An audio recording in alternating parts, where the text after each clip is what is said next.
to the UIAAA Connection podcast. GoFan and VNN are proud to be the exclusive sponsor of the UIAAA Connection. Now a combined company, GoFan and VNN provide a seamless integration for digital ticketing and athletic websites. Direct your fans to one place for all your athletic events, communications, and tickets to home and away games. Thank you to GoFan and VNN for their exclusive sponsorship of the UIAAA Connection. Welcome back to another edition of the UIAAA Connection. I'm your host, Mark Hutch Hunter. Today we have as our special guest, Bill Villa, Certified Athletic Administrator and the Executive Director of HIADA, the Hawaii Athletic Directors Association. Bill, welcome to the podcast. Thank you, Hutch. So happy to be here. Thanks for inviting me. Let's have you begin by sharing with our audience where you grew up, where you went to college, your first job all those years ago. Okay. Well, I'm born and raised in Hawaii. I grew up on the western side of this island on Oahu called the Waianae Coast in a city called Maili. A large family, 8 children. And that coast was had beautiful beaches. It's a lower income type of community. So, a lot of family oriented things there, doing the beach, playing sports at the park. None of us in that community had money to go on vacations. So our vacation was like a week of camping at the beach, not far from our house. But we loved it, Sure. enjoyed it. So I enjoyed my youth growing up. I went to a school called Kamehameha Schools in high school. That's a school you have to be of Hawaiian ancestry in order to be Mm-hmm. at the school. One of our princesses set up a trust for that school, and that trust is a large trust, and it pays 80 to 100% of all the tuition of a private school. So we're very lucky to have gone to that school. Um, Let me see. I went to the University of Hawaii my freshman year after high school, and I played basketball for the University of Hawaii junior varsity team. That was my attraction, I guess. I wasn't that great of a student, but I loved playing sports. So I played freshman basketball, and then after the freshman year, I went to see a coach and asked him if I could get a scholarship or to pay for an apartment because I knew I wanted to get married. Didn't have to get married, but I knew I wanted to get married. So, Right. so they said, well, you know, we can't give you an apartment. We'll give you books and tuition. But I didn't go. And mind you, their team was ranked 12th in the country at the time. Who did I think I was? I turned them down. Hmm. Went to work, got married, and enjoyed that. But so that was it for college until 29 years later. I graduated from the University of Phoenix. So I was on the 29-year plan. Ah, Um, During my work career, I went back to school at the University of Phoenix, and I got a business management degree from the University of Phoenix, which is a accredited school. And you go on, or they have one day a week in class, accelerated. After 5 weeks, you complete one course. So it's a very accelerated program. Uh, and I went through that, and that's how I got my degree. But I was at the time working, and I'll talk about that a little bit later. But my first jobs were I worked in a hotel business as in sales, and from there I got offered a job to again be in sales for an insurance company, life insurance company, based out of Kansas City, Missouri. And they were looking for somebody to handle their Micronesia region. At the time, I think I was about 27. I yeah, had but no idea. that's a big area that It's a they're big talking area. about. It's a big area. But at the time, I had no idea where the heck that was or what it was. And I sure didn't think I could sell a life insurance. but it was selling insurance to the government agency. It would be like contracting the federal government and having all their employees under your life insurance program. So it was a big program. So that's the job I did for 12 years from 1980 to about 92, 13 years, 93. And when I got back home one time after a trip, because I was traveling once a month, just about to keep it the business was really booming, but I had to be in that region to oversee everything. Um, and I just got kind of tired of traveling so much. My children were growing up. I was missing out on on a bunch of things. And so I looked in the newspaper and there was a job opening and the big print was retirees welcome. Um, do you like working with kids? Do you have some business administration? Have you coached? Now, while I was doing insurance and traveling, I was also uh, the basketball coach for the middle school team at Kamehameha Schools for 5 years. I did that prior to, while I was doing the insurance and loved it. Anyway, I saw this job. I applied for it, and it was to a small private school called Assets School, and they were looking for an athletic director because they were going to join the Honolulu Private School League, which is a big thing. Hmm. And so now I did not have a degree.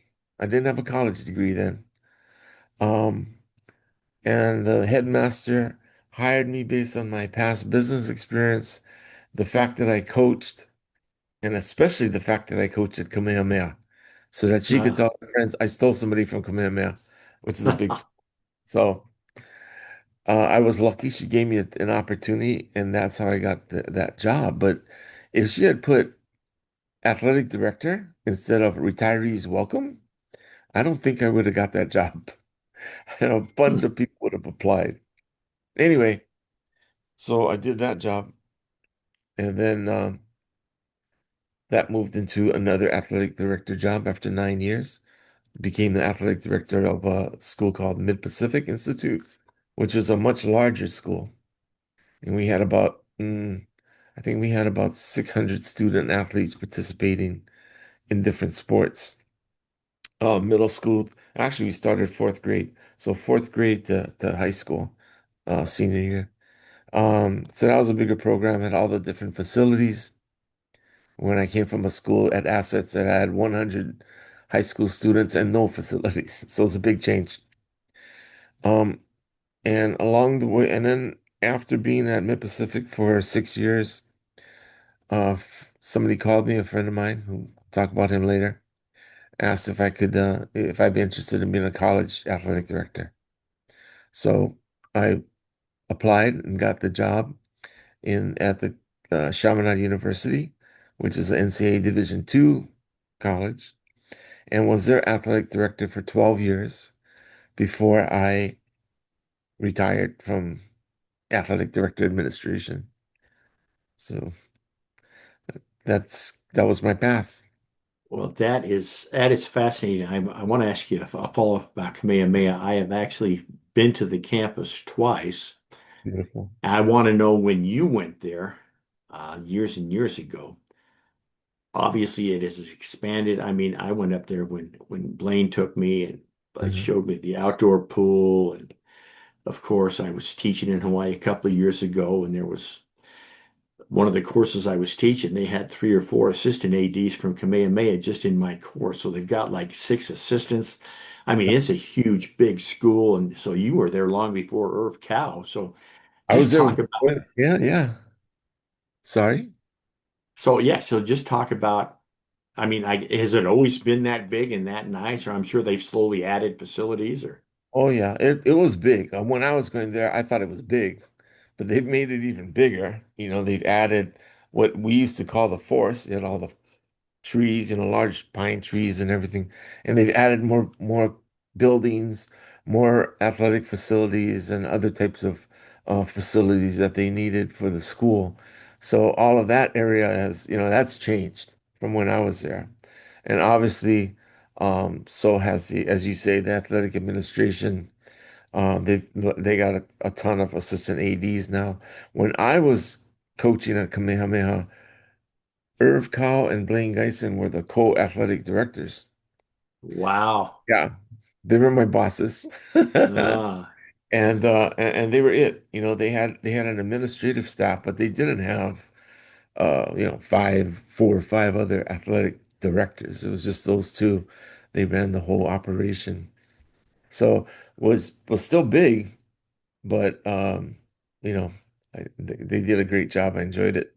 no. Great guys to work Thank for. you for sharing that. Yeah, let me ask you, Bill, to share some of the memories you have, some of the mentors and leaders you've had in your life that have made a difference. Yeah, definitely number one is going to be my parents.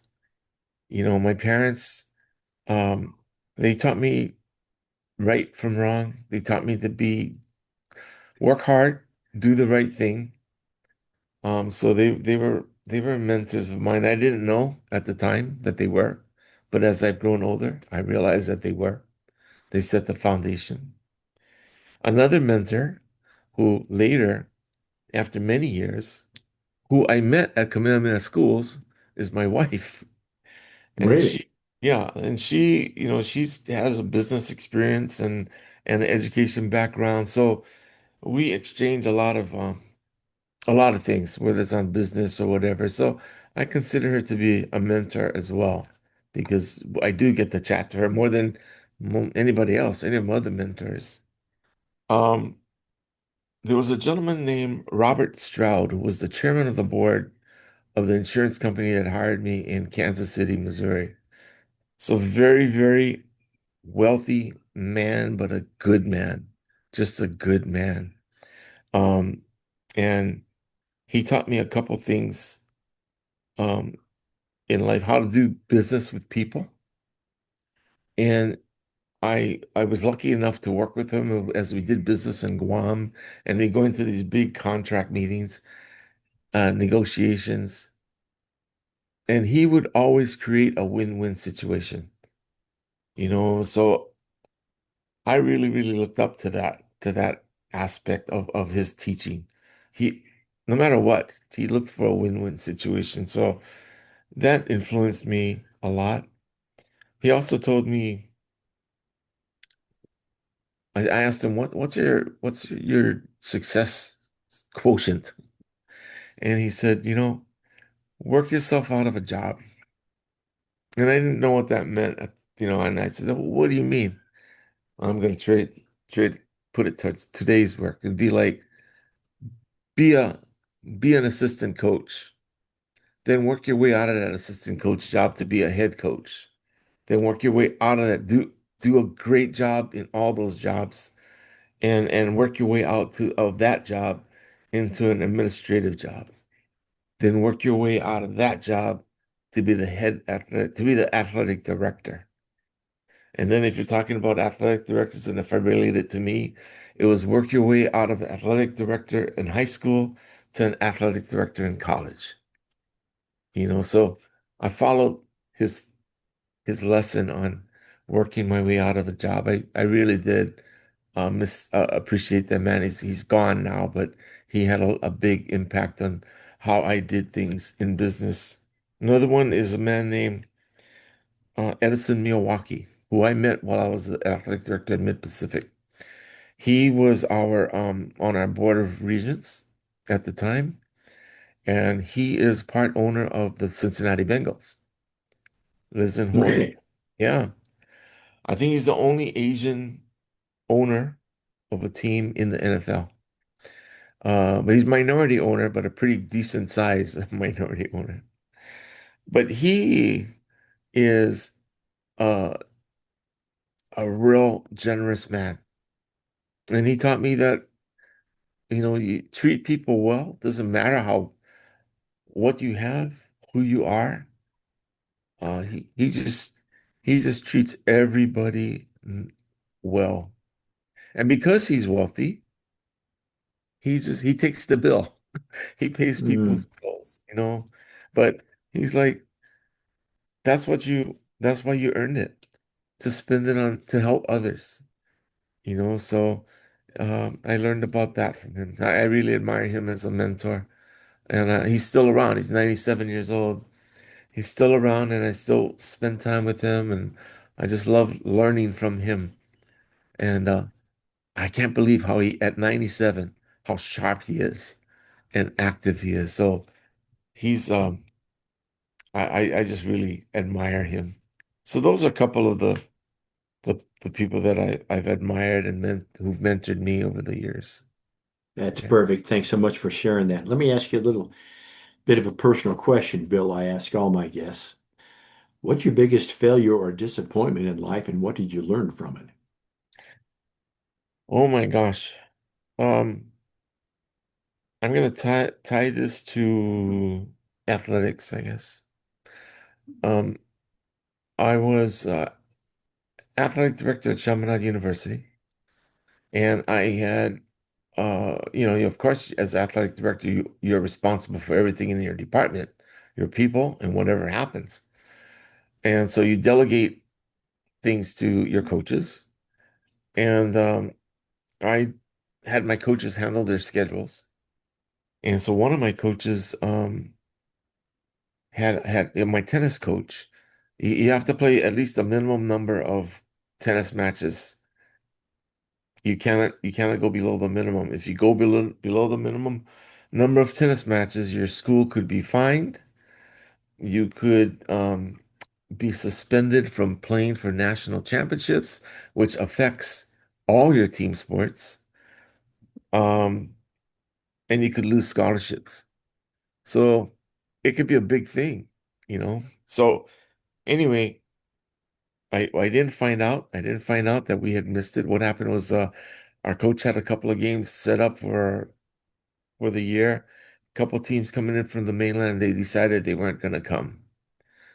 At the last minute, they weren't going to come. So I told them, well, just replace those games, but it's not easy. Not easy when you're in Hawaii to get to replace the game. So he didn't replace it, and it slipped my mind. I didn't, you know. Then at the end of the season, I found out that we were short. We were in violation, which meant that we could be penalized, etc. I told you what the penalties could be. Unfortunately, so we self-reported it to the NCAA that we made this mistake. And we knew that we're going to have to come up, we're going to have to not only report it, but we'll have to tell them what our plan is so that we won't, you know, do it again. So we had that all set. We worked on that. Then I told my president what we did, what happened. And it was her first year at our school. And so the thought of the possibility that we could not play for a national championship or lose scholarships uh, would have been a terrible black eye to her in her first year. So she was obviously not happy with my failure in overseeing that on my team. So what I learned from that was even though you delegate things to your staff, you still have to make sure that you're following up with them. I should have followed up because I knew that we were short the two games. I should have followed up with my coach a month later and said, hey, in a month, tell me who you rescheduled those games with. And if you didn't, then give me a plan on how we're going to get those two games. If we can't do it in Hawaii, then if we got to go to the mainland to pick up a couple games, what is that going to cost us? Give me the information. I should have followed up on that, and I didn't. So I learned that you need to follow up constantly on a lot of things. The matter might be small, but the consequences could be big for your operation. So I think that was one of the things that I learned. Perfect. So who is Mid-Pacific? Who is currently the AD there? Kenna Heffernan. Kenna Heffernan. Okay. And before that, because I think Or because it Kenna rings was a bell with Scott me. Wagner. Scott Wagner Okay. was athletic director, and then Joe Ito. Uh-huh. But the main athletic director there for all those for 30 years before I got the job was Don Botello. Do you remember that name? Don. Yes, that's what I'm thinking of, Don. Don Botello And was the so 30 years. you brought up Don's name. So let's talk about HIADA and the NIAAA. Talk about how you got involved with HIADA after spending all that time at Chaminade. And Yeah. I hesitate to mention all these names because I'm going to forget someone else. But I mean, these people are all Hawaii legends to me because I've been over there so much with the NIAAA. I mean, Darren, Irv, Herbie Lloyd, Blaine, Greg, Pastor Rob, Kiki, Mel, Yeah. Ricky, Georges, Coach Don, who you just mentioned. So talk about about the HIATA, what a great association it is. Talk about how you got involved and then talk about how great it is with the NIAAA. Okay. Well, I was, as you know, as an athletic director, I was involved in HIATA, and at HIATA, we discuss our state tournament concerns. That's one of the main things with our HIATA conference. Uh, any state tournament concerns, we want to add a new sport, we want to do different things. That goes through our HIATA board or HIATA conference. So I learned the value of that conference. And then we also have continuing education classes, professional development, and more importantly, networking. And um, so I did that. So I had my 15 years as athletic director there in HIATA. Then I left for 12 years in college. And when my last year in college, I had a lunch with a guy named Chris Chun. You know Chris? He's the HHSA executive director. He's the Right. old. Hmm. So Chris was saying that he was the interim HIATA. He was doing HIATA and the HHSA as executive director, and he needed to find somebody to be the HIATA executive director. And so he he convinced me to apply.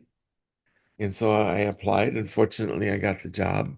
But I retired from college athletics in June of 2020, and got the HIATA job as executive director in July of 2020. So it went right into HIATA from there. And of course, that was the COVID year, so it was tough to learn the business at that time. But Sure. that's how I moved. That's how I got into HIATA, moved into that. But along the way, you get to meet the legends, as you say, the Irv Cows, the Blaine Geisens, the Don Botellos, Georges Gilbert, Mel Imai, as you say, all those people who did fabulous work for HIATA. And, you get to pick their brains, hopefully, and more importantly, they're all my friends. Mm, So, exactly. yeah. And so that's, I've been very fortunate. And they all, through HIATA now, I'm more involved in the NIAAA. I understand in my position now as executive director how important the NIAAA is. Um, I I I am a member of the NIAAA. I got my CAA, so I took the courses. I went to the conferences. I did those things. I learned some things from the professional development to help improve my craft. Um, But then when I got this job, the first time we had a in-person national conference, I met with Mike Blackburn and Phil Risen, and I Hmm. asked them, I said, what should I be doing as the executive director? What is the main job I should have, main thing I should do? And they said, make sure you put on a great state athletic director conference. Make sure you do that. And make sure you encourage your membership to become more professionally involved in the NIAAA and to work towards certification. And they said that if you can do that, in my role, if I could do that, have a great state conference and encourage people to get their certifications and professional development, then I would have done a good job. as an executive director. So I take that to heart, and I work on that as my guiding light. Perfect. So let's talk about not your state conference, but last summer, I and of course a bunch of other executive directors from across the nation were fortunate enough to meet in Honolulu at the National Executive Directors Council, the NEDC. Talk about your involvement with that. Talk about the meeting last year on Oahu and what a success it was. And I guess by the time this airs, you will have already been to the NEDC in Asheville. So talk about all that. Well, in my very first, when I became the executive director, somebody told me, I can't remember who it was, said that, they have this summer summit for executive directors and you should go. I think it was one of our executive directors that told me, I can't remember who. And he said that, Hawaii wasn't represented every year. They might have gone one year, but we should consider going every year. So I talked to the board and said, that wasn't something we budgeted, another trip. So can I add that on? Because it sounds like something I should be doing. So I went to South Dakota. That was my very first Hmm. NADC Summer Summit. So I went there and I was just so impressed with all the executive directors and their knowledge and their willingness to share information with each other. I was so amazed with that. And what happened was everybody was coming up to me and my wife, because the spouses go, and they were asking, "Hey, can we bring this to Hawaii? Do you think you can help us get the NADC Summer Summit to Hawaii?" And we went, "Sure, we can do that." So I talked to Phil Risen, not Phil Risen. I talked to Fred Balsamo, Hmm. coordinator, and said, "Fred, I'm interested in bringing this to Hawaii." So he said, "Go back, go get a rate, and then let me know. We'll talk about it." So I was able to do that. And then I think 4 years, 3 or 4 years later, it happened. Last year, we did come to Hawaii. And that, so we did some things, and he wanted to make sure we had some Hawaiian culture in the visit. And that Right. was to go to the Arizona Memorial and also to go to a luau. And we took everybody to a tea house that I don't think most people would go to if you're visiting here. You don't know about it. It was a tea Right. house in on Oahu, and oversee was and they had a nice view, and every people enjoyed that as well. And the food was stuff that people could eat too. No crazy stuff. But anyway, so we had that conference, and we were like in a hotel that was a block from Waikiki Beach. Uh, so we were able to have a lot of different people could go out and explore Waikiki and Oahu um, while we had our conference there. And the conference was very good. It's always good, run by, Fred and the other leaders of the conference. So we had our sessions, we had our time together, and but we started it off with a welcome reception the first night. I remember. Poolside welcome reception. My classmate friends play music. One of them is also we call him kahu, or minister or priest, and he gave a blessing. We did a Hawaiian blessing. We got everybody together, and we had such a good time. It was a good kickoff, and everybody had fun. And we ended the night singing "Sweet Caroline." It was fun, but but with all the fun things, we did get a lot of good business stuff done too. That is awesome. Thanks so much for sharing. Let's have you share with our audience, Bill, your observations about the recent conference in Austin. I say recent, by the time this airs, it will have been 8 months ago, but the NIAAA conference last year in Austin. Talk about that for a minute. Well, first of all, that was my very first trip to Austin, so I enjoyed it. The the conference in Austin, such as and even all of the national conferences that I've gone to, they have a great array of classes, speakers, workshops, um, events that all help with for me my professional development. More importantly, with networking. Um, and so I think it was very valuable in all those areas, as are all the NIAAA conferences. So yeah, I mean, I loved Austin. I didn't really have anything that was one thing that was more special to me than any of the other conferences. They all have their professional, uh, s- values. So, Yeah. Mahalo. Thank you for sharing that. What's a favorite part of your job, Bill? favorite part of my job is the same as with any job that I've had, and that is working with people to achieve goals. That's my favorite part. Um, so, as Phil Risen and Mike Blackburn said, put on a great state athletic directors conference.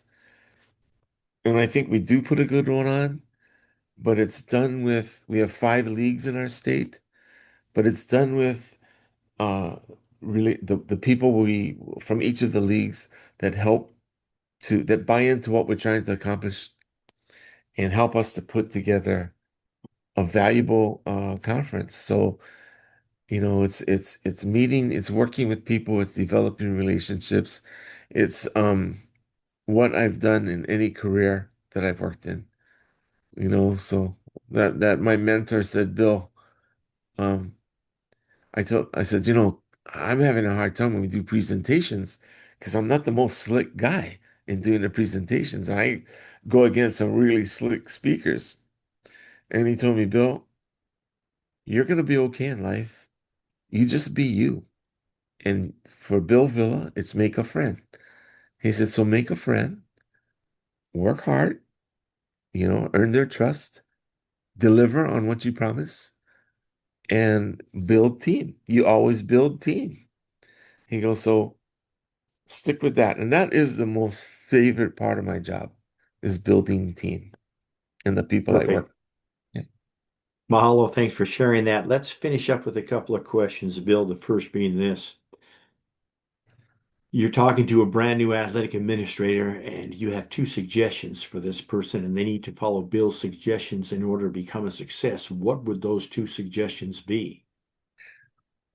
First suggestion I'd have is to learn as much as you can about this profession through colleagues, join the NIAAA to get the professional development, um, work towards your certification, your professional certification.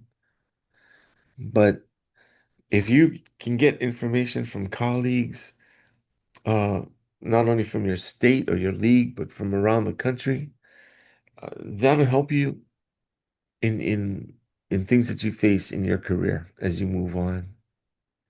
The second thing I would say is you need to put balance in your life because an athletic director job is it's a long hours. It is going to be long hours. It's going to be holidays. It could be weekends, early mornings, late nights. That's the nature of the job. And you do it because you love what you do.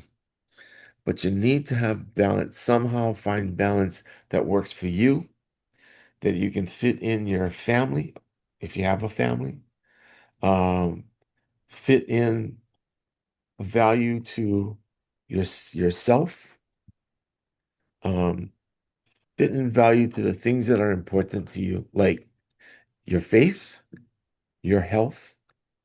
Make sure you make time for everything because it's so easy to go heavy on the job and neglect some of the other things that are important in life. So that would be my suggestion. Well said. Thank you for that insight. We'll finish with this. Bill, what questions should I have asked you that I failed to ask you? Um, Let's see. What questions should you have asked me? Maybe, Bill, why haven't you gotten more involved in the NIAAA? You talk about it, but you didn't do it. I honestly have not. I've just focused on my area. I haven't moved into the NIAAA. That's something that I wish I did. But um, Still plenty of time for that, Bill. this time, well, I'm no spring chicken. I'm trying to do what I can Yeah, in my way, and so what I'm trying to do is teach the young ones, or encourage the young ones, the up and coming people, to go and be involved. You got to be involved. And one thing we notice in Hawaii is that we only have one Hall of Fame honoree in our state. One, it's Blaine Geisen. And we got tons of great athletic right. directors that have passed and are coming up. And in order to achieve that position, and nobody just gets into this profession to achieve that goal, but if you're in it, why not go for that? You know? Sure. So you need to be involved in national committees and national recognition in order to achieve the Hall of Fame. And so that's one of my missions. How do I get and encourage our members to strive towards that? And they're humble. They're like, no, I'm not doing this to be a Hall of Fame member. But you know what? You're in it. You're gonna do it. You're gonna be here probably for your whole career. So why not shoot for the stars? Why not? If I had to do it again, I would have done that. So from my lack of doing it, I'm hoping that I'm able to inspire the next generation to strive for that. That is well said. On that note, that wraps up this edition of the UI AAA Connection. Again, our special guest today has been Bill Villa, Certified Athletic Administrator, the Executive Director of HIADA. Mahalo, Bill, for being on the podcast today. Mahalo, Hutch. Take care. For our listeners, we hope you tune in again next week for another edition of the UI AAA Connection. Aloha.